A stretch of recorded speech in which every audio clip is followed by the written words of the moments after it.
8 weeks ago, when I started working on this book, it was motivated by two factors. First, what ISIS is already doing, the promises they've made, and then a conversation with a close friend about the complete collapse of security along our southern border. And those two factors came together.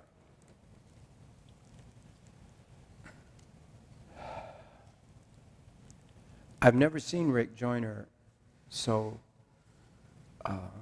serious, strong, so precise, because he doesn't do this.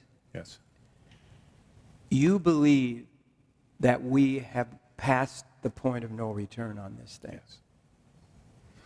Yes. You asked me a little bit earlier about how did this book happen, what happened.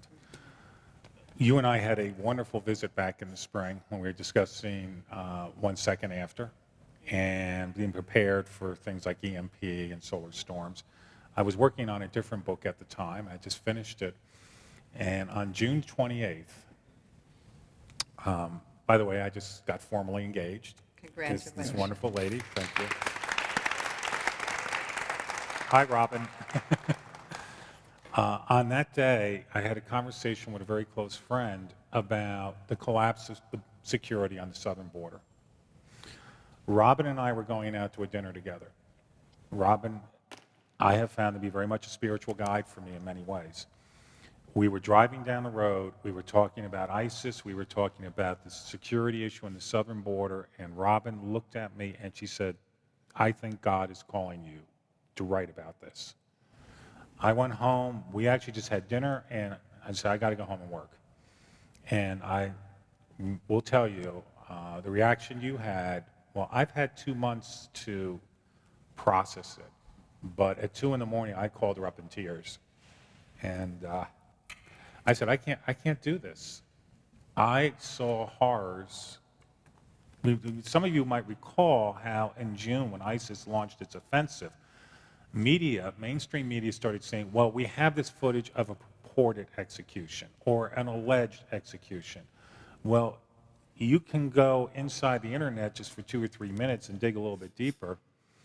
I was looking at the actual images of beheadings, of Christians being crucified, of hundreds of thousands of refugees fleeing, mass executions of POWs, an incident you can look up called the River of Blood.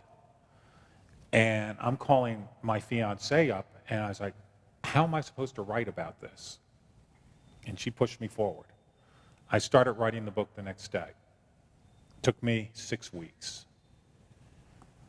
And I turned it over to my agent. I completely skipped standard publication business, which usually takes a year. And I called my agent and publicist. I said, we're going to do this one on our own.